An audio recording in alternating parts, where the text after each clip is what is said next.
Get ready to embrace debate. First Take starts now. Coming up on the First Take podcast, Floyd Mayweather calls Manny Pacquiao a coward. So does this mean there will be no rematch? Plus, how should Tom Brady respond to Deflategate? And we will break down tonight's NBA playoff games. All that and more coming up on the First Take podcast, which starts right now. Good morning, everyone. It's Friday. We are excited because the weekend is here. I'm Carrie Champion. That's Skip Bayless. Yes, we're in Bristol, Connecticut. Didn't know that. Yeah, just in case you didn't know. Hi. Stephen A. Nice to meet you. Nice to meet you too, Yes. sir. Stephen A., you're in L.A. What's up? We're obviously jealous, but I need you to take a look at Skip's fit for the day. He got specially dressed for someone in studio, and it's not for me. You're pathetic. You really are. I did not. Go ahead and say what you're trying to. You're gonna get in trouble. Insinuate. You're gonna get in trouble. Ernestine is gonna get you. You know what? He's gonna get you. Ernestine picked this shirt out for me to wear on any given day, not Eva Longoria day. And by the way, yes. actress, director, the beautiful Eva Longoria She is beautiful, here. but my heart belongs to Ernestine. This is true. Even though in the past, I will admit, I might have had a little. Oh no, I'm a nervous. little crush. Or Okay, something. I don't I'm know. leaving. I don't want to be. No, that's. I don't look. He started crying. She's here. She's directing her short series called Versus, which is an ESPN. She is an extremely She's talented really. woman. It's a special, and we're really going to enjoy it. So we're happy to have her here. She's on campus all day long, hanging out, and we have a chance to have her. Plus, we also heard from Tom Brady a little over 24 hours after the Ted Wells report. What he had to say or what he didn't have to say. But first, Floyd Mayweather told Stephen A.Smith Tuesday morning, less than 48 hours after the fight, that he would fight Manny Pacquiao again in an interview that is scheduled to air over the weekend. The undefeated champion now says he will not do it. He said, did I text Stephen A. Smith and say I will fight him again? Yeah, but I've changed my mind at this particular time. No, because he's a sore loser and he's a coward. If you lost, accept the loss and say, Mayweather, you were the better fighter. And Money then posted the following thing on Twitter just yesterday, where he actually predicted in 2009 that he was in a no-win situation. Let's listen. I'm in a no-win situation no matter what happens. If I beat Manny Pacquiao, you know what they're going to say? You supposed to beat him. You Floyd Mayweather. You the bigger man. And then if I outbox him, they're going to say it was a boring fight. He says, throwback to November 2009, I was a visionary. I knew that this day would come and this would happen. Skip, do you have a problem with Money saying now he will no longer fight Manny Pacquiao? Stephen A. Smith, I have beyond a problem with this.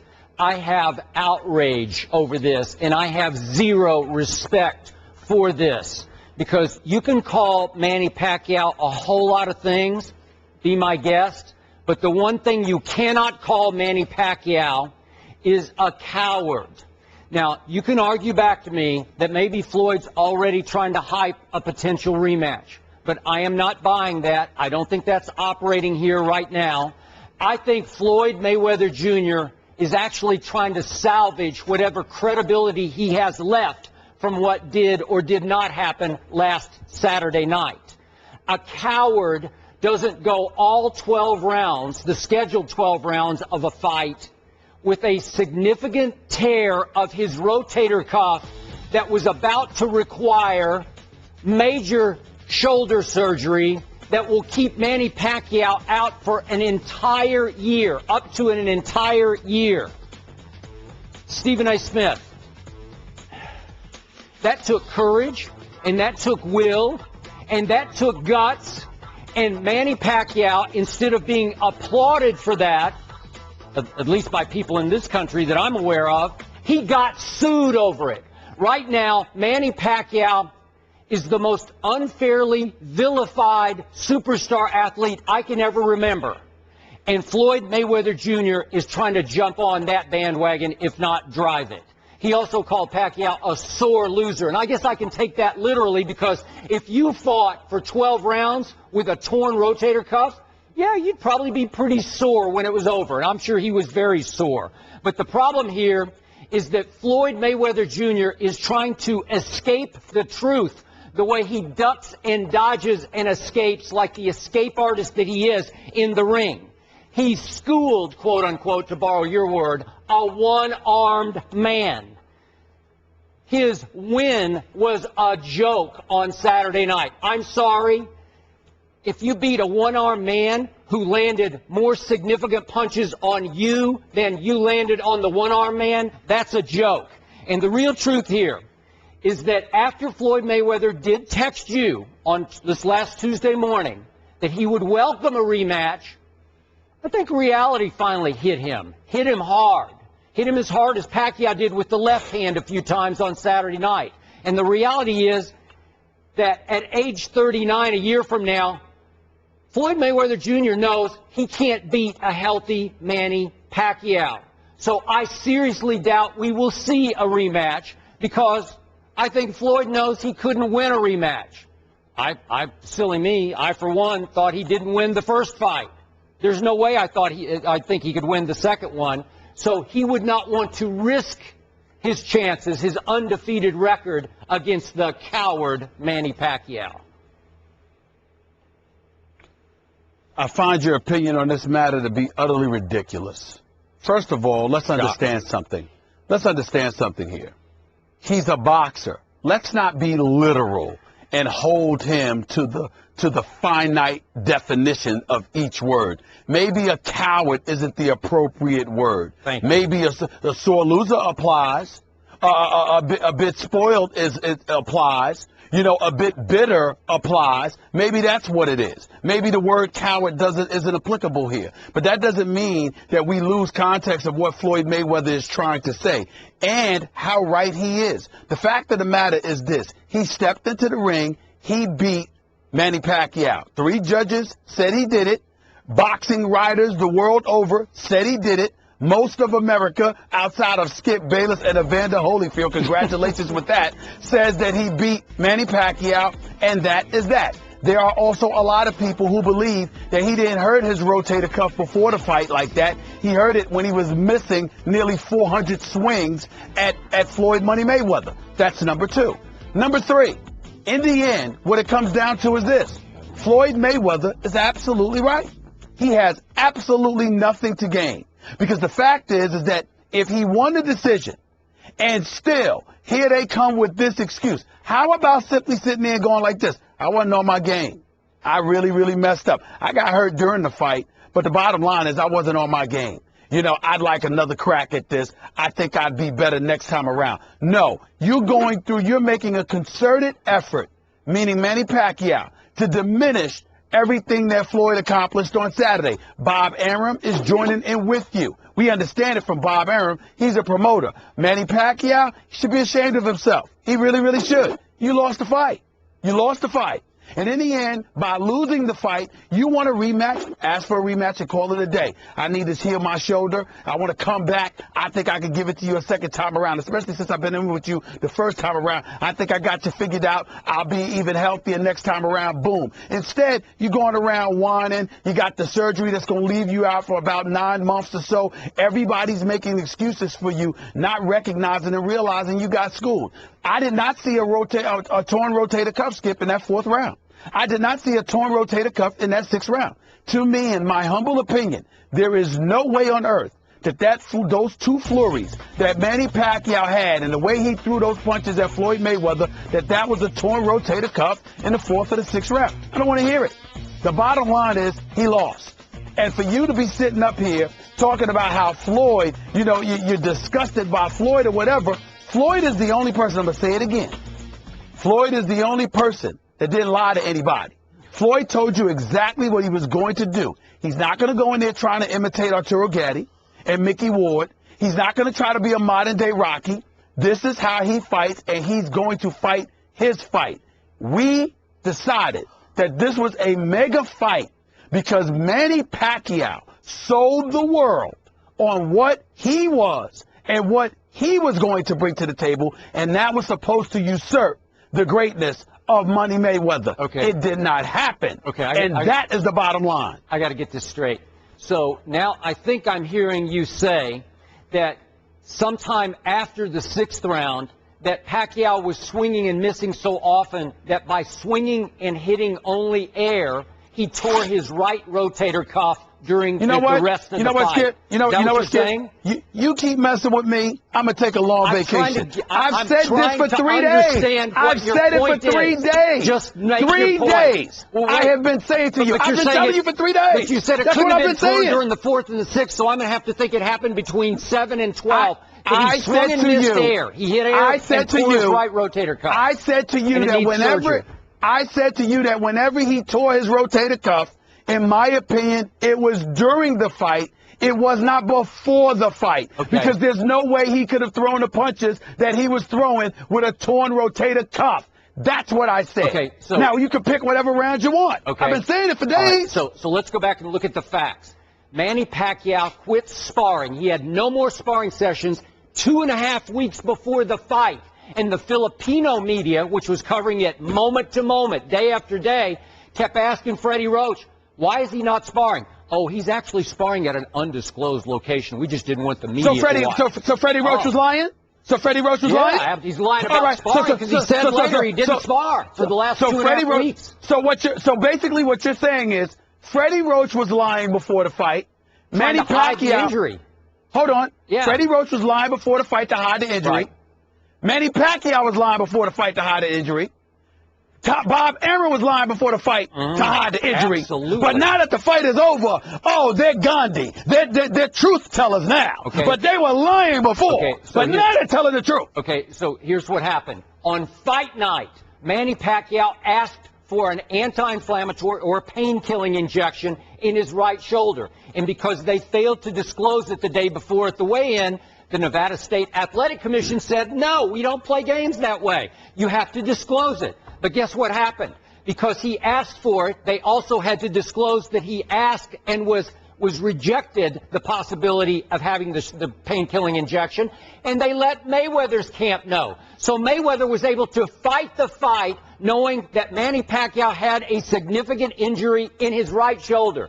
So the defensive wizard that is Floyd Mayweather Jr., he knows he's fighting a one-armed man. How tough is that? It's a joke. Was that your Floyd voice? Yeah. You like that? Skip Bayless, do you remember? Some other voice. I don't know what it was. I'm not finished. I'm not finished yet. Go ahead. So Go ahead. moments after the fight, like minutes after the fight, Bob Arum is sitting in the interview room and tells Yahoo Sports he's got the Kobe Bryant injury. So are you telling me that somehow Arum has X-ray vision, that he can actually take an eye MRI of Manny's shoulder moments after the fight to see a significant tear? Because Kobe's was a significant tear, as was this. And 2 days later, Manny Pacquiao's under the knife of Kobe's doctor in Los Angeles having significant surgery that will keep him out a year. Don't give me, oh, he heard it later in the fight. No, he heard it 2.5 weeks before, and I told you what happened. He knew he was risking losing the whole fight if he disclosed the injury and said, I need to postpone for a year. What would Floyd have said? He'd say, I'm not fighting you a year from now. I'll be 39 years of age. That's a bunch of baloney. And it would make Manny look silly. Manny said, partly for the money and partly on principle and pride, because he wanted this man badly for all the reasons we've talked about on the show. He said, I'm going to suck it up and I'm going to try to fight him with one hand. And I thought he fought his back end off with one hand. If you recall correctly, when the whole blood issue came into play years ago, with the drug testing that Floyd Money Mayweather wanted, one of the biggest forms of resistance Manny Pacquiao posed was because he was scared of needles, particularly before a fight. Do you remember that? I don't remember scared of needles. I remember scared of having his blood drawn on the day of a fight because it might weaken him. That's all I remember. I remember scared of needles, too, because, the anti-inflammatory shot, I just thought I'd point that out. Number two, it's interesting that you point that out, because the thing about it is this. Like I said, I haven't seen a doctor come on the air and say that somebody with a torn rotator cuff can throw blows like that, like we were seeing Manny Pacquiao try to swing. I haven't seen one doctor come on the air and say that. If I saw something like that, maybe I might have a different opinion. I have not witnessed that. So until I do, I'm not believing it. I'm not buying it. I have no doubt that Manny Pacquiao got hurt during the fight. I sincerely doubt that he was hurt to that degree before the fight. That is my personal belief. I'm not wavering on it one bit. Last but not least, Floyd Mayweather is right. he can't win. Because the bottom line is that y'all gonna have something to say no matter what. But you know what? The boxing world knows. Most observers know. The only two people I know that think Manny Pacquiao won this fight is Skip Bayless and Evander Holyfield. If I'm sitting there and I'm Money Mayweather, you know what? I go on with my life. I got more money. Okay. I got more money than I can spend. I'm worth $500 million. So what? Skip's going to talk about Manny Pacquiao beating him. Nobody believes it. Everybody knows that that's absolutely ridiculous outside of you and Mr. Evander Holyfield that couldn't even come on the show and give us a prediction. His prediction was, I'm going to watch the fight. That was his prediction. I'm going to watch the fight. You understand? We kept asking him what was going to happen. Kept asking him how you going to win the fight. Kept asking him what should happen to see who win the fight. We'll see. Really? Well, he watched. Come on now. And he quickly gave an opinion right after the fight. He said, wait a second, his eyes told him aggressors win rounds. And the more aggressive fighter was Manny Pacquiao. I saw Roy Jones say otherwise. I saw Lennox Lewis say otherwise. I saw Bernard Hopkins come on our network and say otherwise. I saw the great Andre Ward say otherwise. I saw Antonio Tarver say otherwise. I saw a whole bunch of people say it after one round on air on the pay-per-view telecast. You just all you want to do, you just want to be right because you want to be the ultimate contrarian. You don't have a leg to stand on. He lost. He lost. You just want to sit there and get away with not honoring your bet. Without honoring. Is that what this is? You didn't honor your bet. I'm going to attack anytime you bring up Manny Pacquiao. You didn't honor your bet. I think you didn't honor your bet. You dishonored There was no your stipulation bet. for 2 hours. And I'm going to remember that. I'm going to remember that. You remember you said that. Okay, last point. Remember you said that. I'm going to clinch this. Clinch it. Speaking of clinches, which is about all I saw during the fight, was Floyd just tying Floyd up. already clinched it. Saturday night, the verdict came in. Did you see what Manny Pacquiao said, what he told the Filipino media? No. That Floyd No, but I don't care. Floyd knew that he was hurt and that Floyd kept pulling on his injured arm. Kept pulling on his injured arm. And I saw that. I did see that. And I wondered. I didn't know what he, because I didn't know he was Kelly hurt. Olynyk now. So he's Kelly Olynyk now for the Boston Celtics. That's what Mayweather is now. But Kelly's been trying to apologize. If I was Kevin Love, I'd ignore his damn calls, too. Please. Please, what's there to say? What's there to say? That Mayweather knew. I don't have really any reaction to him. Our owner commented on it yesterday, and it's only been 30 hours, so I haven't had much time to digest it fully, but when I do, I'll be sure to let you know how I feel about it. When do you plan to address this publicly? Hopefully soon. Hopefully soon. There's still a process that's going forth right now, and I'm involved in that process, so whenever it happens, and I'll certainly want to be very comfortable in how I feel about the statements that I make. Is the Super Bowl tainted? Should there be a tax risk? What do you guys think? Neither do I. Has this, however, detracted from your joy of winning the Super Bowl? Absolutely not. Why not? Because we earned and achieved everything that we got this year as a team, and I'm very proud of that, and our fans should be too. Off to Brady there. Brady saying he hasn't digested the full report and that he is still a part of the process, obviously waiting for punishment. Brady's agent, meanwhile, Don Yee, was on Mike and Mike this morning. This is what he had to say. A lot of people already are assuming there's going to be some punishment. I want to go back to the report again. The report stated that it was more probable than not. Okay, when a lawyer writes that, they're basically saying that it's 50.1% versus 49.9%, essentially a coin flip. And so I'd be just interested to see, what the league does, because the league's not obligated to follow the findings here. The league could decide that, with the 50.1% versus 49.9%, we don't think that there's enough here.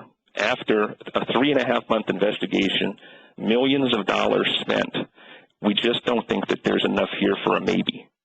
All right, not enough here for a maybe. That was Don Yee again. Tom Brady's agent, Stephen A. Tom Brady still waiting for what the league has to administer in terms of punishment, but that was his first response or non-response. Did he make it better or worse?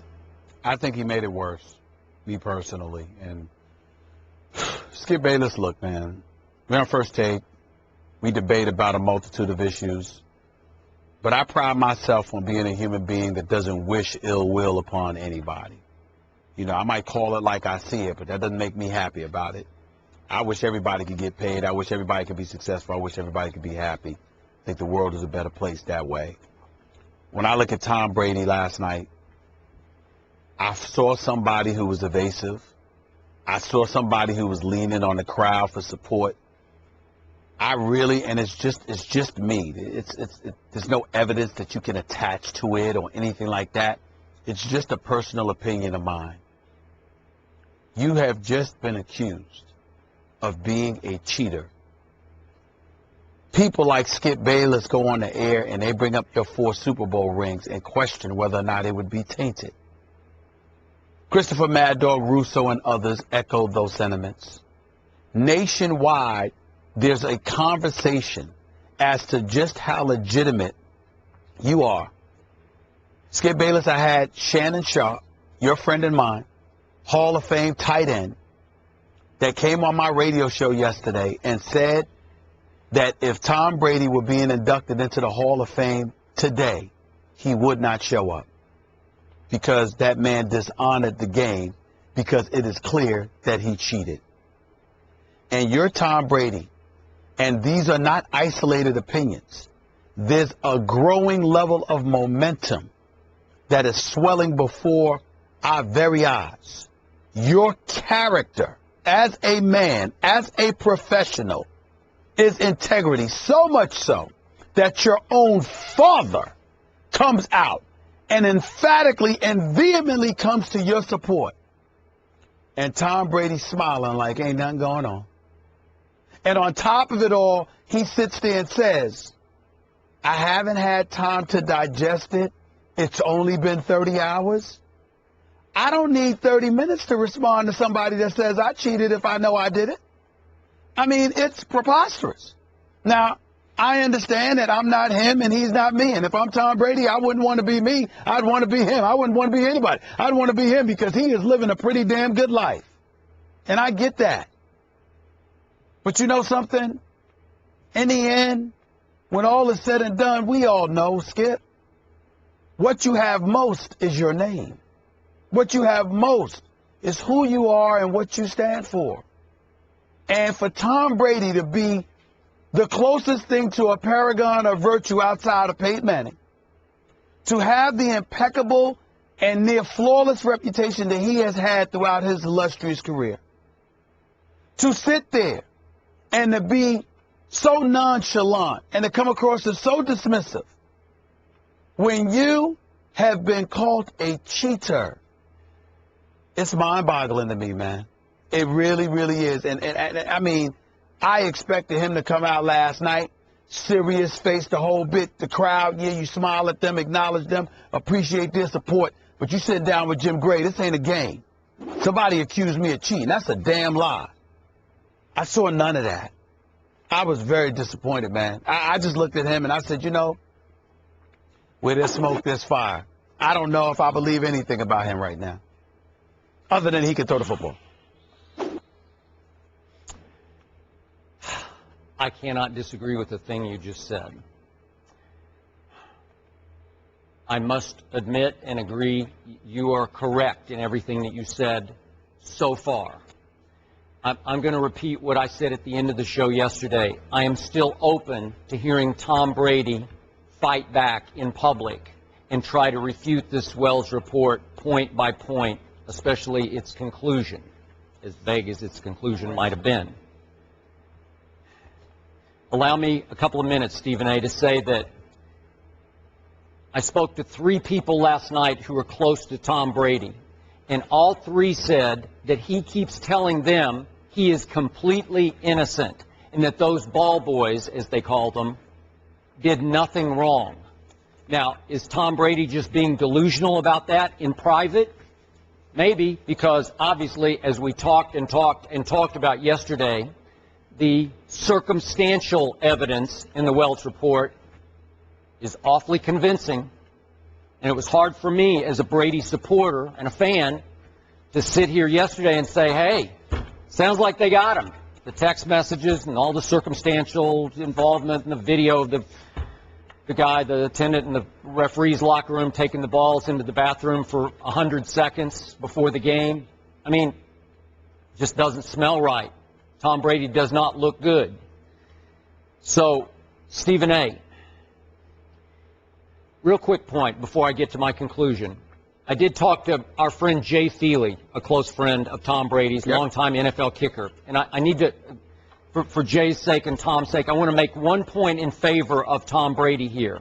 Jay did point out to me that all quarterbacks and kickers and punters pay the ball boys or the equipment people to prepare their footballs. So it came across like these were bribes to this McNally character. Mm-hmm. And Jay said, no, we pay them extra to do this. It's like it's the form of tips, not bribe. You tip them because they don't make much money anyway, and they're doing you a personal service to prepare the ball exactly the way you want it prepared. And then they take it to the referees before the game, and Jay said, yeah, we get mad at them when the referee rejects the balls that they prepared, and they bring it back and say, they're saying it's this or that. The kicker balls are different, obviously, than the quarterback balls. So, again, maybe circumstantially those texts weren't indicating bribes as much as autographed footballs, shoes, Uggs, whatever they might be, or just tip-type things. What they give bribes. them. Okay, so just for the record. Now to my conclusion. And this is where I'm so with you. You know how I often talk on the show about the split personality that is Tom Brady? I've never seen anything like it before. There's the off-the-field Brady that is mealy-mouthed, golly gee, aw shucks, we'll see. And then there's Psycho Tom on the football field who plays on the edge and sometimes completely over the edge. I don't even know who the guy is. He loses it on the field. He becomes this over-emotional, trash-talking battler who's going to run clear to the end zone to bang helmets with Gronk after a touchdown pass. He's going to point fingers at DBs that talk trash at him or about him after he shows them up on the football field. You know this guy. He just I've never seen a star quarterback act that over-emotionally on the football field. I need to see him now in public. I need to see that guy. I wanted to see him last night. I'm with you, Stephen A. I kind of hoped we'd see a little Psycho Tom last night, that he would turn to Jim Gray, who, by the way, asked him a lot of good, tough questions. He tried. He really did. Yeah. He tried. I mean, I was surprised in that setting and forum. And he didn't care, but Tom wasn't giving him anything. And Tom respects Jim enough, obviously, that he kept answering until they finally just ran out of questions, right? I don't know where else Jim could have gone. But my point is, I wanted Tom to do what you said. Finally, turn off the audience for a second, all of his sycophantic, fans, and just talk to Jim Gray and mostly to us and say, well, whatever. If you're completely innocent, Tom Brady, we need to hear it. Now, I realize your legal team is preparing your battle. But if you can shoot holes in this Wells report, if you can refute the conclusion, we need to hear it, Tom, and we need to hear it in short order. And we need to hear it from Psycho Tom. If you've got the ammo, if you've got the goods on this, if you've got the details to refute point by point this Wells report and show us that you were being set up here. It was a sting operation, that it's Framegate, as your father said. Show us. You can't tell your friends anymore. You got to tell us because your reputation, it's not teetering. It already crashed to me. It's already tainted unless he could undo it with one big press conference, completely the opposite of the one we had the week before the Super Bowl that was just pathetic. You don't want him guarded. You want him to speak, maybe a little. Skip, I got news for you. I don't think it will require all of that. I don't need every tedious minutia of what Tom Brady did in order to prove his innocence. But what I would say to you is, you brought up Jay Feely. Let me tell you why, as much, and I like Jay Feely, and I respect him, and I appreciate the fact that he's incredibly honest about what his relationship with Tom Brady is. Because, listen, all of this stuff where people can't have friends and you don't have loved ones and you're always, definitively objective, that's a bunch of nonsense. We all cultivate personal relationships in our lives. And Jay Feely has one with Tom Brady. So we understand that. That doesn't summarily dismiss his opinion. He's just letting you know to be on guard because he's going to find things favorably for Tom Brady. But here's where I jump off the boat with Jay Feely. Skip, you know Jay Feely much, much better than I do. we think this guy's going to run for office and win one day. Hell, I might vote for him. But I got news for you, Skip Bayless. Could you imagine if somebody had accused Jay Feely of this? What he would have said? I agree. How he would have acted? I agree. He wouldn't be anything like Tom Brady. You're exactly right. He wouldn't be anything. Oh. There is no way that Jay Feely would go for it. Nope. And that's what we're talking about here. Totally agree. I'm not requiring, first of all, I'm in no position to require anything, neither are you. But we're not requiring Tom Brady to come out, I don't believe, at least I'm not, and every tedious detail from point A to point Z, tell us everything that happened. I'm simply saying, yo, they're calling you a cheater. Yep. They're saying you cheated to win championships. And that's all you got? I know. You in front of a live audience and you being evasive and just dismissive and laughing. I mean, could you? Jay Feely would never do that. Jay Feely would probably be in Tom Brady's face. What are you doing? Okay, well, what are you doing? I believe he has been in Tom's face. Yes. And remember, so what does that tell you? These are so what does that tell friends. you? They were close friends before Brady became Brady when they were young players at Michigan. Okay. I'm cool with that. Listen, I got no issues with Jay Feely. Okay. But my point is, in the end, Jay Feely texted me later in our discussions last night and said that you're right, and I'm paraphrasing slightly, but he said he needs to fight and not shrug. Yeah. That's Jay Feely. He needs to fight and not shrug. That's fair. Right, there we go. Okay. All right. Well, at least Jay Feely's acknowledging that. That's what I'm looking for, is what I'm saying. Stephen A. and Skip Bayless says Tom Brady, they're calling you a cheater. In short, you need to fight, not shrug. Geico presents Strange Saving Stories. Astronomers detected an interstellar transmission. It stated, Geico, 15 minutes could save you 15% or more. The implications were staggering. Was the cosmos telling us we could all save hundreds on car insurance with Geico? Or did their radar merely pick up a signal from the nearby Rufus and Clyde's morning show? We may never know. Geico, 15 minutes could save you 15% or more on car insurance. The Dallas Cowboys have signed La'el Collins, the former LSU offensive tackle who had been projected a first-round pick in last week's draft until his name came up in a police investigation. The 2014 All-SEC selection has never been named a suspect or a person of interest in the shooting death of 29-year-old Brittany Mills. Police acknowledged days before the draft that they wanted to talk to Collins because he knew the victim, who was 8 months pregnant with someone else's child when she was gunned down at her home in late April. Jerry Jones and Collins on the signing. First, I've not had this experience in the NFL, and I've never seen anybody have this experience that La'el's had, and Loita as well. She said, I hope I can do this. She said, my boy's been hit on the end of the nose hard. I wouldn't want to be in his way, and I'd advise nobody else to get in his way. He's going to show them. He's going to show them what this is about. I know what I stand for. I know the person that I am. I know what I believe in. And I know that if, words of a guy like Ray Lewis, if they that bold to put my reputation on the line, I'm not just that bold to stand to fight for it. I couldn't be in a greater situation. I couldn't be in a greater place.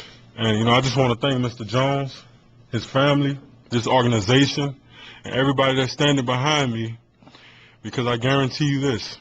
I'm going to give this organization everything that I have and more. This is going to be the best offensive line in NFL history. Mark my words. Wow, powerful words there. The signing comes on the heels of the Cowboys drafting Randy Gregory, who was a top 10 talent, but failed a drug test at the Combine. Dallas now has Collins, Gregory, and Greg Hardy, totally different category. But let's discuss the signings. Will the reward be worth the risk with these recent signings? Skip, you first. That is a great question, Kerry Champion. Stephen A.Smith, maybe it's the Cowboy fan speaking in me now, but I'm going to give a big yes to that question. I think this whole group will be ultimately worth the risk. And I want to point out, Stephen A., do you realize that Jerry Jones just pulled this off? He went into this past draft with one first-round pick way down at number 27. And he wound up landing a top 10 potential pick in Randy Gregory. And he got him all the way down at the bottom of the second round at number 60. and he just signed a possible top 20 pick in Lyle Collins as a street free agent. And, of course, he used that number 27 pick on a high-character, freakish athlete in Byron Jones. So Jerry Jones now has 3 first-round picks, quote-unquote, for bargain basement money. Could be 3 big steals that he got in this draft. And, frankly, even though the biggest risk is probably the former Pro Bowl pass rusher Greg Hardy, given his domestic violence past and the fact that he already had some sort of altercation with one of his new teammates. But still, that's a very Cowboy-friendly contract that he signed with the Dallas Cowboys just because he, like Lyle Collins, wanted to be a Cowboy. And I'll be the first to admit, Des Bryant can be emotionally volatile, and he's got contract issues going on, so maybe that's ticking also. I'm not sure I envy Jason Garrett going into this volatile mix with all these new players next year. But Lyle Collins could be the biggest steal of all. Now, look, he still has not been completely cleared by the police in this investigation, even though he was never referred to as a suspect, and he did pass a lie detector test, and he did pass a paternity test that showed he was not the father of this child. So I don't know what's going on in the background of this, but again, this is a very good football player, and you saw the emotion that we saw in the clip that we just showed. He is going to be on a mission. He is joining a very good, a possibly great offensive line, and he's a possibly very good offensive lineman. So his statement, this is going to be the greatest line in history, I don't think that's far-fetched. I think it's got possibilities. And because he is going to be so driven, because he felt so wronged by what just happened, I'm good. I'm hopeful here. And my final point to you, Stephen A., and I think you missed this because you weren't on the back end of the show. We had Herman Edwards on Tuesday. Yeah. And I was not aware of this. He is mentoring Randy Gregory. And that did my heart good, because I told you I wasn't sure Randy Gregory is going to be worth the risk. But with Herman in the mix, I believe in Herman Edwards, especially in this capacity. And this will be great for this young man and great for the Dallas Cowboys. I'm good to go. You set? I'm happy. Talking about a Super Bowl?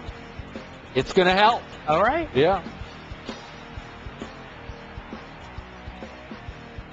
Skip Bayless, I'm going to say something to you, and I'm dead serious. I'm not playing around. I will have my fun. I will play around.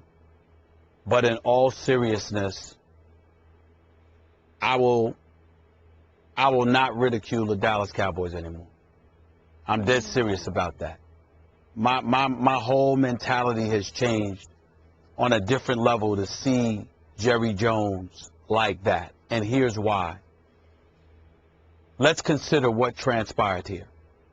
This kid Collins had the potential to be a top 10 or top 15 pick in the NFL draft because of an ex-girlfriend that he was no longer involved with, was murdered. And ultimately, she was pregnant, and the child eventually died as well. God rest their souls. This individual, who police specifically said was not a suspect, still had to fly back to Louisiana to address this matter. And because of it, it cost him about $8 million. $8 million. Because someone was murdered who you once was involved with, and you're not a suspect, but because you have to go answer questions to help the police with their investigation, it cost you $8 million and raised the proverbial eyebrow as to whether or not you did have something to do with it in the minds of Joe and Susie Public. This kid, as far as I'm concerned, was royally screwed over. Not just in the game of football, but in the game of life. Because thank God he had football to lean on. Because if he was just somebody out here looking for a job and his name had been associated with such things, nobody would have touched him. He would not have had this opportunity. So you have that going on, and you have the NFL, and obviously, in their willingness because of their recent history, the actions and transgressions of a violent nature by a bevy of individuals associated with the NFL has tainted the league so much they're petrified and taking chances, and more importantly, doing what we're supposed to be willing to do in America, and that's giving somebody the benefit of the doubt and treating them as if they're innocent until proven guilty. Because of the world we're living in, because of the advent of social media, because of all the things that have transpired, you are now guilty until proven innocent. And it's one thing when it involves the Deflategate or something else, but it's another thing entirely when it involves somebody's livelihood, when it involves this man being, associated with a murder investigation. So what does Jerry Jones do? Jerry Jones steps in there. He looks this young man in the face. He talks to him. He talks to his mother. And even though he's getting a bargain because it's a 3-year, $1.65 million fully guaranteed deal, which is pennies compared to, what most people, what a lot of guys in the NFL are getting, and obviously very small compared to what Collins could have gotten himself had he not been associated with this. The bottom line is that Jerry Jones extended a hand and brought him on the Dallas Cowboys and didn't just sign him, but had the decency to have that press conference to let the world know this young man was in front of my face, his mama was in front of my face, and I believe him, and I believe them, and you all should believe him, and you all should be alarmed at the fact that this young man has been associated with such a thing. He could be totally innocent, and yet he was a part of a double murder investigation where ultimately he had to give some information to the police. And just because he had to do that, teams wouldn't touch him. It's an egregious occurrence that took place. And this man's life could have been damaged because of it. And because Jerry Jones didn't just do him a favor by signing him, Skip. It was having that press conference and coming across the way that he did to not only bring attention to his belief in this man, but how all of us should be alarmed at how easy it was to denigrate him. I applaud Jerry Jones for that, and I don't think I could ever root against him again, to be quite honest with you. It really touched me. I appreciate your sentiments on that. I was also touched watching Jerry because I know Jerry very well. He does relate because he came from nothing. He's had his off-the-field issues occasionally. And nobody, I'm not sure anybody in sports has been more criticized, more condemned by the national media than Jerry Jones has. So he's relating to the circumstance. I think it's important, Stephen A., just for the record, the young man still hasn't been completely released from the investigation, just for the record. But I hear everything you just said. I'm just trying to be completely fair here. But I understand. Yeah. I get that. The only reason I speak in such definitive terms is because they said he's not a suspect. No, They've repeatedly said he's not a suspect. Yep. And the question that nobody has asked, and I know, obviously a murder investigation takes precedent, but I guess the question that I would ask is that if the young man is not a suspect, couldn't this have waited until after the draft to actually question him? I asked that same question. I mean, I'm like, my goodness, because you're a young black man. Yep. You didn't grow up in affluence. Yep. Okay, you had to work your way up. It couldn't have waited until after Thursday. Yeah, I agree with you. You cost a young man $8 million. Yeah. $8 million. Yeah, but a lot of times police and DAs just don't care get about it. the NFL. They just listen. Wait a minute. We'll go the other way. Actually, that's not entirely true. DAs have a tendency. I'm not saying they don't do their jobs. But let's not act like they're not political here. Let's not act like they don't maneuver things for publicity purposes, that timing and all of this stuff. Yeah, I mean, listen, it's not you didn't have to talk to the man before the draft.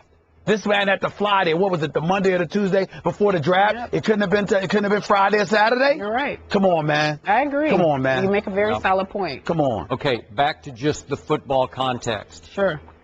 Is there still some high risk going on in totality here with all these players? Because you know what happens when you have lower character football players. I'm not saying Lyell's in that group. He's not in the group of them. Yeah, sure. But what I'm saying is when you lose 2 in a row, maybe 3 in a row, that locker room can explode a lot faster when you have lower character. Well, so that's my fear here. That's my concern. but there are character issues everywhere and in every sport. So let's make sure that we don't sit there and pigeonhole individuals or label individuals in one sport. There isn't a sport alive, a team sport alive, where that is not a concern for coaches and management. Okay. Everybody has to deal with the same thing, regardless of the sport, regardless of the ethnicity, pervading the sport, etc. Everybody has to deal with it. Okay. Last quick point. Sure. Now I'm going to bring out the cowboy hate in you again. I see. I don't think he has it. I know. Today you don't. I'm impressed. But this is, again, the fan in me talking. Cowboy mystique is alive and well, because now we've seen 3 players in a row, Randy Gregory, saying, I just wanted to be a Dallas Cowboy. These guys could have, they wanted to be a Cowboy. Lyle wanted, now he grew up in Baton Rouge, which is still in kind of cowboy country in Louisiana, but he wanted to be a Dallas Cowboy, and Greg Hardy said, I really wanted to play for the Dallas Cowboys. So Jerry has that still operating, even though you have rightfully pointed out they've got a long bad record playoff-wise going back, 17 years. But last year, I think they started to come back to the living. They came around. Yep. They came around. They look good. I would say on a day like today, I totally understand why they feel that way. I'm sure I speak for everyone here on First Take. Lyle Collins, we wish you the best, young man. We're happy that you are now signed with the Dallas Cowboys, and you have a chance to prove everyone wrong or right. High fly ball, deep left center. There it goes. See ya! Home run number 661 for Alex Rodriguez. That breaks the tie with Willie Mays. Alex now stands alone in 4th place on baseball's all-time home run list. It's been quite a journey here the last few years, and I promised myself that I would come out and enjoy every moment. And, the way the fans have allowed me to come back and play baseball, the way I repay them is, by working hard, by playing hard, and trying to help our team win. A year ago today, I never thought that I would ever get a current call or, be hitting in the middle of the lineup for the New York Yankees, helping our team win.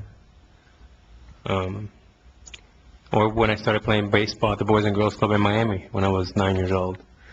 So I wish my father was around to see this moment. Alex Rodriguez passed Willie Mays for 4th on the all-time home run list while helping the Yankees earn a victory against division rival. A-Rod hit his 661st home run in a 4-3 win over the Baltimore Orioles. The solo blast came off of Chris Tillman in the 3rd inning. A-Rod missed all of 2014, as he just mentioned there, for PED use in a major battle with the Yankees. So the celebration was seemingly subdued by the team, the fans, and as you can see there, A-Rod. So, Stephen A., we wonder, as a fan, perhaps you're more invested. Do you feel good about this? Well, I think the best way to answer the question, Kerry and Skip, is that I don't feel bad about it. He got a curtain call. There was a loud ovation. It certainly wasn't the way it would have been had that been Derek Jeter who had hit the home run or had been in that position, because the players would have stormed out of the dugout and everybody would have congratulated him and the game would have been stopped and all of that other stuff. This was devoid of that kind of celebration, because we're talking about Alex Rodriguez, a serial cheater. I mean, that's what it comes down to. Having said all of that, you don't wish him bad. He's a human being. People make mistakes. He's made plenty of them. Eventually, albeit forced to do so, he owned up to it, paid his penance, and now we move on. And so what you're trying to do is the Yankees are in 1st place. They're 2nd in the American League in home runs. He's 2nd on the team in home runs behind Mark Teixeira. Teixeira's got 10. He's got 7.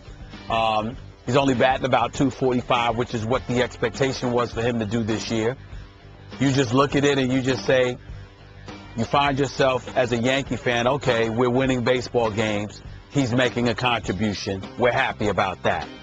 To give him the curtain call, okay, you're there. He did it. You want to acknowledge it because you'd like to believe not every one of those 661 home runs or whatever it is came by default, that some of them were legit. But in the end, it's impossible to be euphoric about it or him. You can acknowledge it. You can respect him. You can move on. But it's hard to get giddy about it, because there's nothing to be giddy about unless you're Alex Rodriguez. He should be giddy. The fact that he receives cheers at all, he should be giddy. The fact that he's in a New York Yankees uniform, he should be giddy. The fact that he hasn't been banned for life from baseball, he should be giddy. After what he tried to do to Bud Selig and Rob Manfred and even the Major League Baseball Players Association, the list goes on and on. But if you're a fan, you appreciate the fact that he's helping the Yankees win games, and there's nothing you can do to change the past. And we're constantly talking about people pay their penance, pay their debt to society. Let's move on. He clearly has paid. We move on. But you're not going to be giddy about it. You're just going to applaud the fact that he's doing a job. But that's all you can do. That's all he'll get from me. So what's your bottom line emotion this morning? Congratulations. Without a lot of emotion. There you go. Okay. I'm going to be honest with you. When they had the break into the coverage last night, the update, he almost did it in his previous at-bat, and then he did it in his second at-bat. I know I'm not probably supposed to say this, but, man, I applauded. Not that I stood up and applauded, but this is an awesome achievement, PEDs or not. I have said many times on this show that this is the biggest phony that's ever come down the sports pike. This is a pathetic individual. But you know and I know, Mr. Smith, that it still takes rare hand-eye coordination, heck, rare athletic ability to generate the power, PEDs powered or not, but just the natural power to be capable of hitting 661 home runs. I know a lot of people think it taints the pantheon, that he is now past Willie. Next up is Babe, and then Hank, and then Barry, and Alex Rodriguez is in that mix. I get that, and I have a lot of that in me too. But there was a part of me last night, I had this fleeting feeling of, man, that's spectacular. 661 times this man has driven a baseball out of a ballpark. It's just hard to do, PEDs or not. You and I have gone back and forth about the greatest player I ever saw, Barry Bonds. Was he powered by PEDs from the late 90s forward? I assume he was. I don't know that for a fact, whatever. Yeah, I assume he was. But this is the greatest player I ever saw. He was a Hall of Famer, Barry was, before PED use. 8 gold gloves, we can go on and on, but obviously he had that leap that one year from 49 home runs to 73 home runs in 1 year. Well, that was the PEDs speaking loudly. But still, the 49 home runs, that's hard to do without PEDs. Some people think he was already starting to use them at that point, but whatever. It's hard to hit a baseball consistently the way Barry Bonds did, and it got to the point, as you well know, in that 2001 and 2002 seasons when I'm watching, I was there covering the games, but I'm watching every at-bat with Barry Bonds thinking, this is going to go out. He's going to hit this ball hard somewhere, and it's either going to hit the wall or go over the wall. So that's hard to do. That's why I don't take anything away from Barry Bonds, and a lot of people condemn him.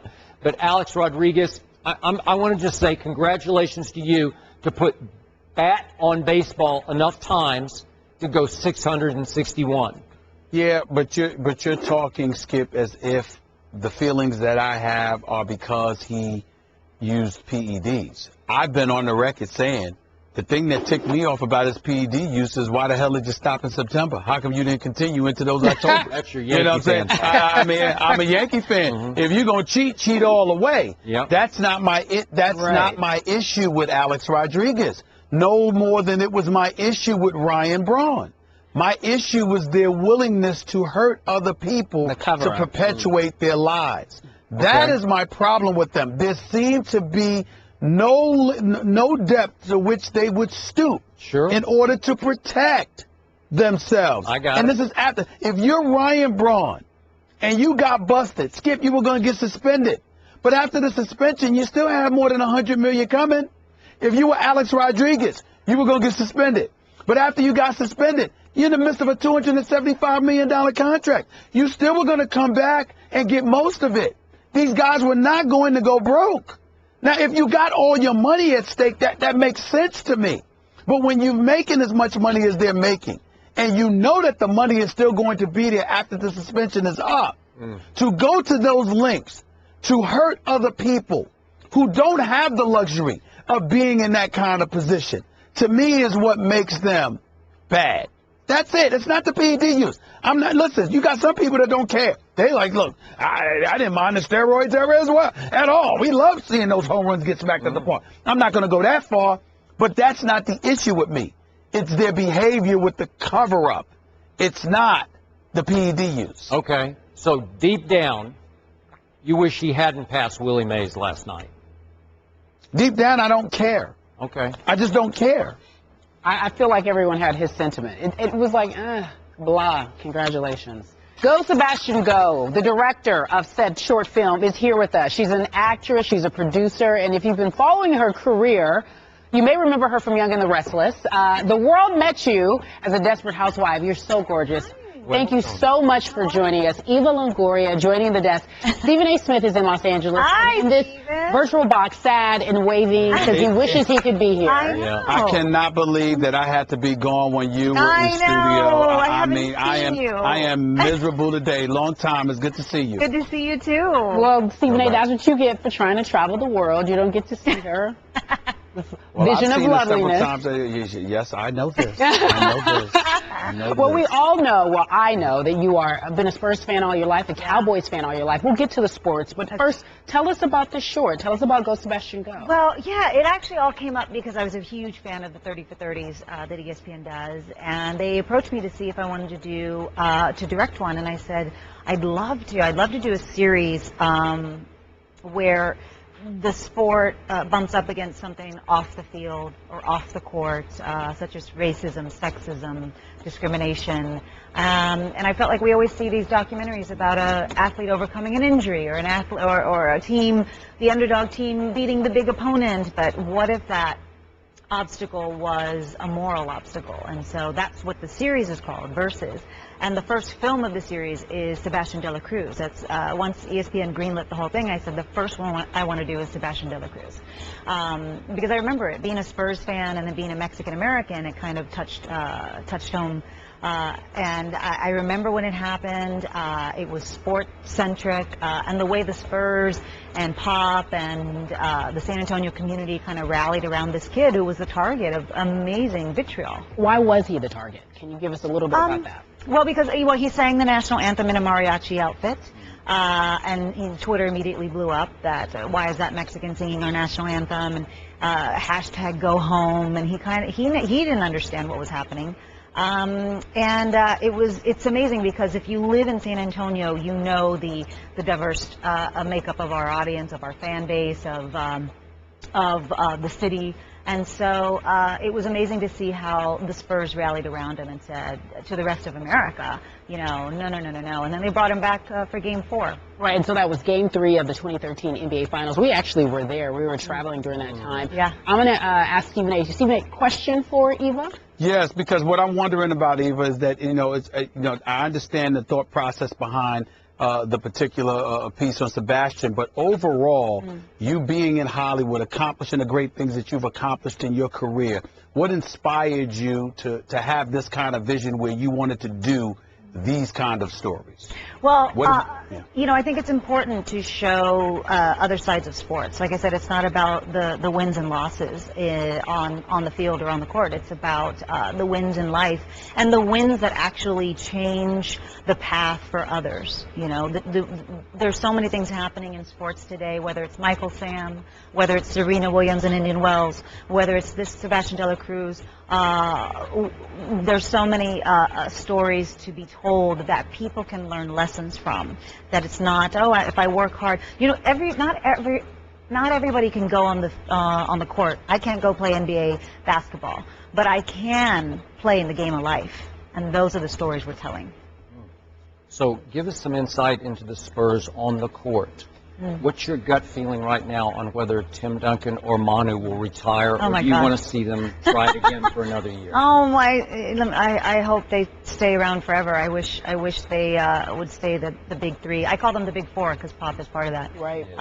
But yeah, I am not ready to even contemplate the Spurs without Tim Duncan. So do you think he'll come back? I don't know. Let me tell you, I'm not the one to... You're like, I have no information. I have no inside information. Okay, okay, go this way for us, because you know this team. Who has been more important to this dynasty, Tim Duncan or Coach Popovich? Oh, gosh. Gut feeling, just gut feeling. Pop more than Duncan. Because? Pop assembles an amazing team, an amazing roster. You know, he's a big team player. He believes in the team. He believes in the bench. I mean, I think that to say one player makes a difference is naive. And I don't think that's the way the Spurs have ever operated. All right, so do you want to talk more about your Spurs, or shall we talk about your Cowboys? You and Skip have a lot in common. Did you guys plan that? He loves the Cowboys. He loves the Spurs. Oh, good. Okay, so what would you have to say, your prediction for this? You guys had some great off-season trades and obviously acquired some great people in the draft. I saw somebody today acquired. Oh, yeah, Lyle Collins. Yeah, we were just talking about him. Yeah. So what do you think? Super Bowl this year for you guys? I hope. Yes. Actually, yes. I think positive thinking will move the universe into our direction. It was heartbreaking last year. It was actually heartbreaking. And it was even more heartbreaking that... So was it a catch? No. For Des Bryant? No. It wasn't a catch? Think? Oh, I definitely thought he caught it. You thought it was a catch? Yeah. Okay. Yes. I actually, no, I'm sorry. I think he did catch it. You think he did catch it? Yes. Okay. So that's I was saying no to the call. Oh, yeah, no to the call. Yeah, no, totally, I get it. Yes, we're on the same page. Yes. Stephen A.'s making this face. He's not happy because he's not a Cowboys fan. He's a Giants fan. Oh, God. Well, that's not the reason I'm not happy today, Why? Eva. I'm not happy because I'm not there. That's just so we're clear. That's why I'm not happy. Yeah, I'm not happy that I'm not in Bristol today. Oh, my God. Are you happy that he's not in Bristol today? Yeah, because we didn't need his input on the Cowboys or the Spurs in this conversation. That's your story and you're sticking to it. All right, so Eva Longoria, director of Go Sebastian Go. It premieres tonight on SportsCenter. Very impressed. Are you working on any other projects to see you in front of the camera? Yes, I'm coming back to TV this fall in a new TV show, comedy on NBC. Right now it's called Telenovela. We're changing the name. We don't know the name yet, but it is going to be a lot of fun. It's a lot of fun. And we also have the other films in this particular series. We have a film about Violet Palmer, Queen V, as we call her. Amazing story. Her story is just amazing. And you realize how hard it is to be an NBA ref. I mean, it's and then to be a woman, and then to be a black woman. I mean, it's hi, welcome to the world. I know what you're talking about.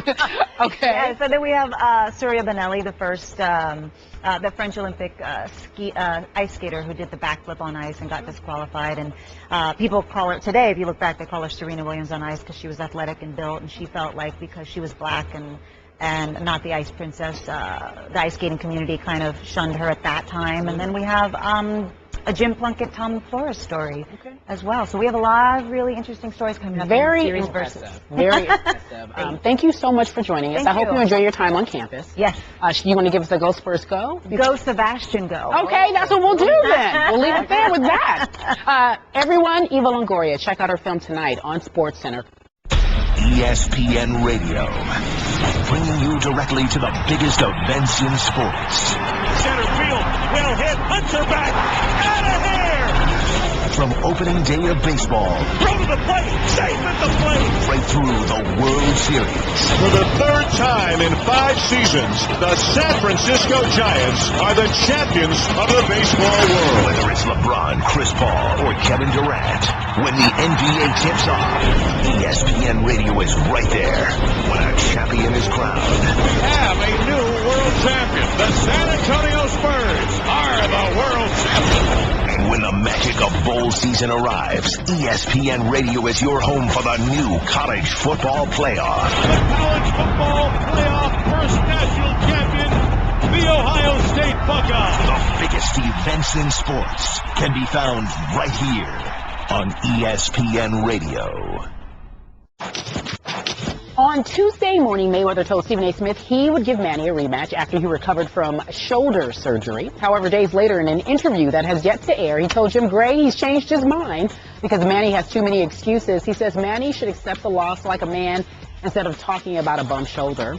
He called him a sore loser and a coward. Jim Gray was on Mike and Mike this morning, and this is what he had to say about the chances of a rematch. These folks were arguing, nitpicking, and downright, tooth and nail on every single detail of this fight. The fact that these two guys got in the ring and fought each other, really, it is a miracle. And to say that this could happen again, you never want to say never, but I would say the chances of that are way less than zero, whatever that numerical circumstance would be. It's just not going to happen. All right, so that's Jim Gray's take on it. Stephen A., you see a rematch happening? No, I lean towards Jim Gray. You can never say never. Anything's possible, but I think it'd be highly unlikely, especially since Mayweather's of the mindset that, you know what, he can't win no matter what happens. Unless he sit there and put Pacquiao to sleep with the way Marquez did, nothing is going to suffice. And I don't blame him, to be quite honest with you. It's just not worth it, especially when he's already paid. He's not the one that needs the money. He's the one that's got worth over $500 million at least. He's chilling. He doesn't need Manny Pacquiao. I mean, the fact is the fight took place. He won by decision. I thought he outboxed him. Skip thought Manny Pacquiao win. Now he's got Eva Longoria in his corner along with Evander Holyfield. No, Stephen A. He was just saying that during the commercial break. He just said, now it's it. It's like, listen, the bottom line is that why bother? Why bother? There are other opponents out there to fight. First of all, you've got Canelo Alvarez and Miguel Cotto, David Garcia, and Amir Khan, a bunch of guys. Listen, and then you want to walk away? If you're going to retire in September, you don't have to come out of retirement to fight Manny Pacquiao. Manny Pacquiao is going to have a loss on his record against Floyd Mayweather Jr., whether he likes it or not. That is in the books. It's in the history books. It is what it is. That's what it's going to go down as a loss, and that's that. I wouldn't even waste my time. Now, obviously, if the public is demanding it the way they were before, that would be different. But the public's not demanding it. Most folks in the public are saying they don't want to see a fight like that again. So why bother? If I'm Money Mayweather, why bother? Doesn't make any sense. Okay, so remember on Monday, I told you that I seriously doubted there would be a rematch. That's why I told you on Tuesday I was pleasantly, not just surprised, I was pleasantly shocked that Floyd texted you. I told you this in the break, and you were gone, obviously, and then I used it as your announcement of what Floyd had just texted you, that he would welcome a rematch. Wow, he would? So help me out here. What changed, do you think, in Floyd's mind from that moment on Tuesday morning, Eastern time, obviously? Because I think Floyd was under the impression that Manny Pacquiao initially was saying, I wasn't at my best because I got hurt during the fight.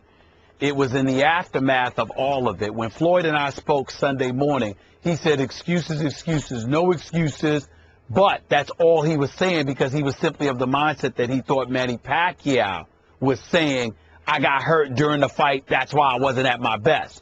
What has annoyed Floyd to no end, and Dan Rayfield will confirm this for you as well. Dan Rayfield and I spoke yesterday as well via text. Floyd Mayweather is disgusted and annoyed that so much noise is being made about what Manny Pacquiao's conditions were coming into the fight. If Manny Pacquiao were to say, I was fighting and while we were in the ring this happened, Floyd might be annoyed, but he wouldn't be insulted. But the fact that Manny Pacquiao is claiming that I had this happen to me before the fight even began, I kept it from the Nevada State Athletic Commission, so did my promoter, so did my trainer and stuff like that, he feels is completely disrespectful and totally discrediting him and the overall fight itself. So Floyd is like, look, I don't need you. Now, also, I would like to point this out. This is according to folks inside the Mayweather camp. I don't know if it's true or not, but I need to tell you this. They're of the mindset, because remember, they were the promotional arm. So all the paperwork comes through them. And from what I heard, Manny Pacquiao got considerably less than he was supposed to get because most of the money went, whether it be the top rank or somebody else. So that's another thing that infuriated Floyd, because Floyd's mentality is that I offered you $40 million. up front. I offered you $40 million. I told you I'd wire you $20 million within 48 hours.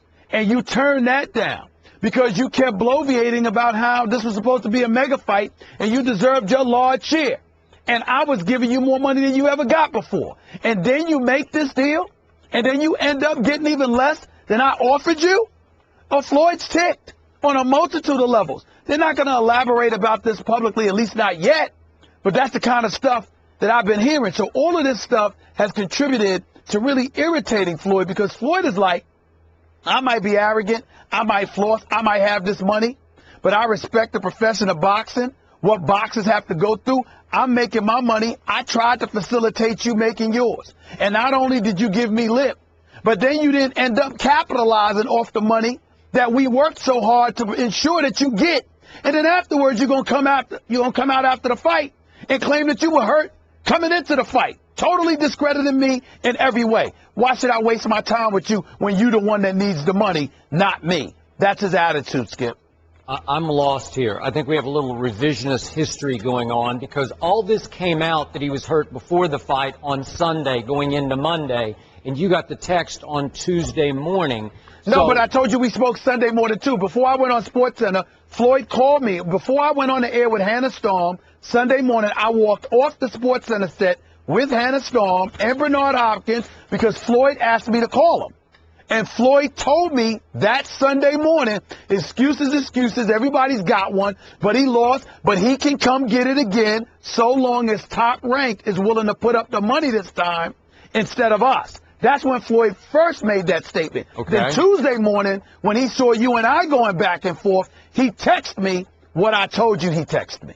Okay, I still don't know exactly what changed from Sunday up until Tuesday and then into Wednesday. On Sunday morning, he was of the impression that Pacquiao was complaining about an injury sustained during the fight. No. He was under that impression. I know, but I'm just saying nobody he was under that ever impression. said a peep about that. Bob Arum said moments after the fight he had the Kobe Bryant injury before. That's torn rotator cuff. I'm not disputing that. I'm telling you, Floyd was under the impression that Manny was talking about an injury sustained during the fight, as opposed to Tuesday when he learned that Pacquiao had been saying it occurred before the fight. You got to remember, Floyd just won the fight Saturday night, did a bunch of press conferences, went out and hung out with folks and all of this other stuff. So he may very well not have heard the difference between it occurring during the fight and it occurring before the fight. So it's perfectly plausible how on Sunday morning at 5 o'clock, he's thinking that Manny Pacquiao saying he sustained an injury during the fight as opposed to before it. And it's perfectly plausible to me that Floyd slept on it on Tuesday night into Wednesday and woke up and realized, wait a second, why would I risk fighting a healthy Manny Pacquiao after I've turned 39 years of age? Now, maybe that's cowardly. I don't know, but I'm just throwing that out. Who looked like the younger fighter? Who looked like the younger fighter with better movement in the fight? As the fight went on, Pacquiao did. Okay. In round one, when you leap to your conclusion. Why are you asking these questions? No, I'm good. I'm good to answer. See, where Manny Pacquiao did himself the most damage was he came out in round one without the benefit of getting the pain-killing shot he thought he was going to get. And he's scared, man, like, I'm going to have to ease into this because I don't even know if my right arm is going to work here. So he eases in round one. I immediately tweeted, this is not a good start for Manny Pacquiao. And you jumped to the conclusion of, see, Floyd's bigger, he's longer, he's quicker, he looks younger. In round one, it went to Floyd, no doubt about it. Round two, Manny started easing into the fight. 3, he took round 3 for sure. 4, he pummeled Floyd, and here we went from there on. But you had already leaped to your conclusion, as had many Floyd fanatics out in our audience. I don't know what fight you were watching. It's sad. It really is. I missed what he said. Okay. The fight, guys. No rematch. It will not happen. I'm not even interested in talking about it anymore. Yeah. Floyd won the fight. Yep. Period. No more fight talk on this show. I don't have really any reaction, Jim. Our owner commented on it yesterday, and it's only been 30 hours, so I haven't had much time to digest it fully, but when I do, I'll be sure to let you know how I feel about it. When do you plan to address this publicly? Hopefully soon. Hopefully soon. There's still a process that's going forth right now, and I'm involved in that process, so whenever it happens, and I'll certainly want to be very comfortable in how I feel about the statements that I make. Is the Super Bowl tainted? Should there be an asterisk? What do you guys think? Neither do I. Has this, however, detracted from your joy of winning the Super Bowl? Absolutely not. Why not? Because we earned and achieved everything that we got this year as a team, and I'm very proud of that, and our fans should be too. All right, so Tom Brady speaking out for the very first time since the Wells report was released. Joining us now is our NFL analyst, former teammate of Tom Brady's, Damian Woody. Pleasure to have you here. Thank you for joining us. So, obviously, this is the first time we hear Tom speak about Deflategate. Did you like his response? I have two questions. Did you like what he had to say?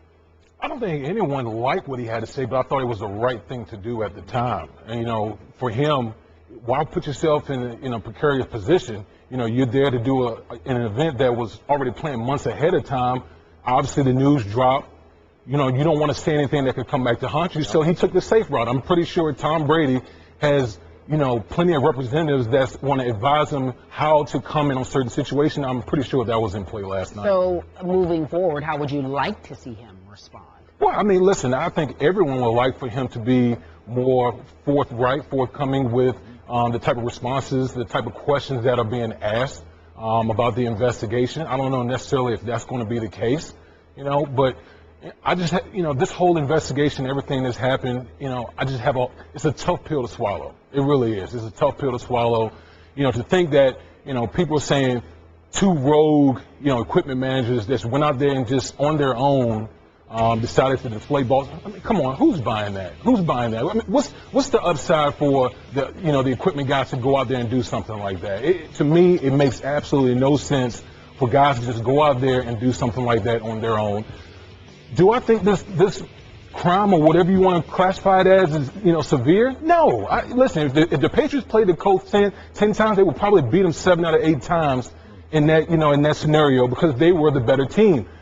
I think my feeling is disappointment. Why?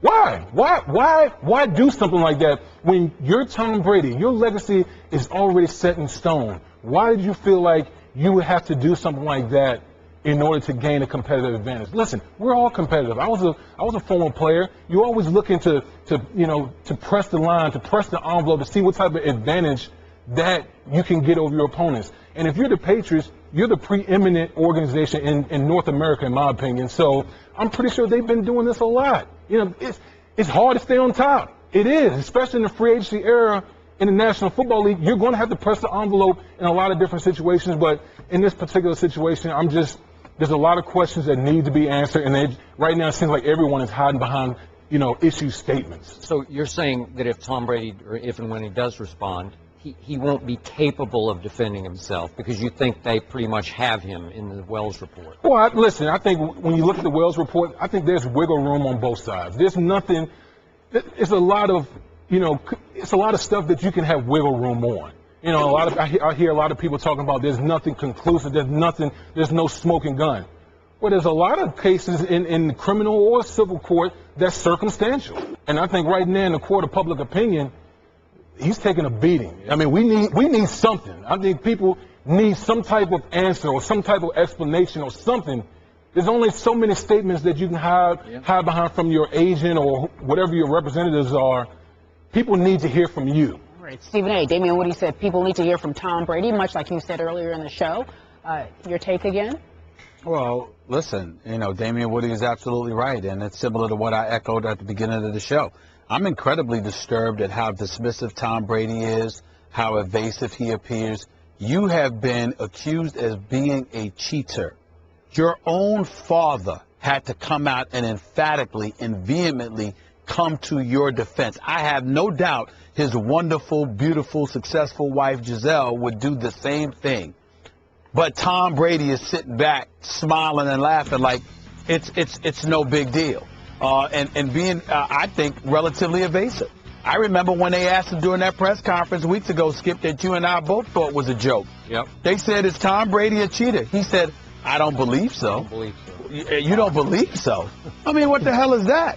I don't understand it. I don't get it. It doesn't make much sense to me. And you brought up Jay Feely earlier in the show, Tom Brady's friend, and coming to Tom Brady's defense. Well, it just seems to me like everybody's doing a better job of defending Tom Brady than Tom Brady. Mm-hmm. This is not something a play or something that happened during a game or something that you need to be politically correct about. This is your personal integrity. They're calling you out. They're calling you a cheater.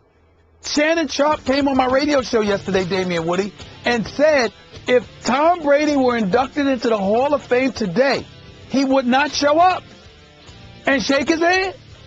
Because as far as he's concerned, he's a cheater. Now, if he goes and wins 3 Super Bowls after this, okay, maybe he'll think differently. But as of right now, Tom Brady's a cheater. He broke the rules intentionally. That's what they're saying about you. And you have nothing to say? You talk about I've only had 30 hours? I wouldn't need 30 minutes. Well, I wouldn't need 3 minutes. Hey, Stephen A., Stephen A., you brought up a great point because this whole thing has been in every news cycle. It doesn't matter what channel you turn on, it's been in every news cycle. If someone is bashing me and bashing my integrity, my character, you wouldn't think I would be on the first camera. Come on. If I knew I was innocent, I would be in front of something proclaiming my innocence. Okay, so I told Stephen A. earlier in the show, I spoke or communicated with 3 people close to Brady last night. I know you're still well connected in New England. All 3 told me that Brady is telling them he is completely innocent and that those ball boys didn't do anything wrong. Well, if that's how you feel, unless you're being delusional, if that's the truth, you need to say that publicly quickly, because the impression is just growing and growing and growing. To Stephen A.'s point, you are tainted. You are a cheater. Shannon Sharpe will not show up at your induction ceremony if you get elected to the Hall of Fame, says Shannon Sharpe. So the time is now. You can't delay. And I agree. I know this man. I know Stephen A.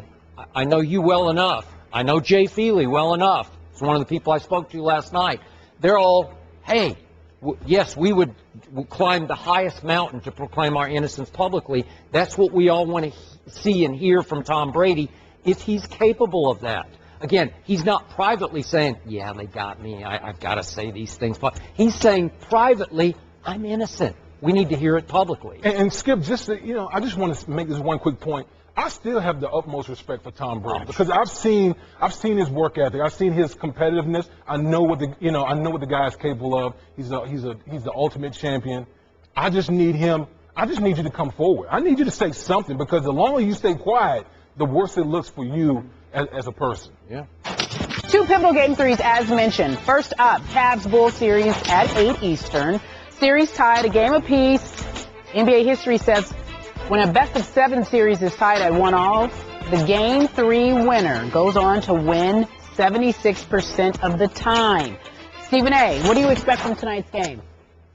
Well, I expect Derrick Rose to show up. It's his first game pretty much in 3 years on this home turf during playoff time. Considering the level of greatness he's capable of putting on display, he's usually inspired by that home crowd.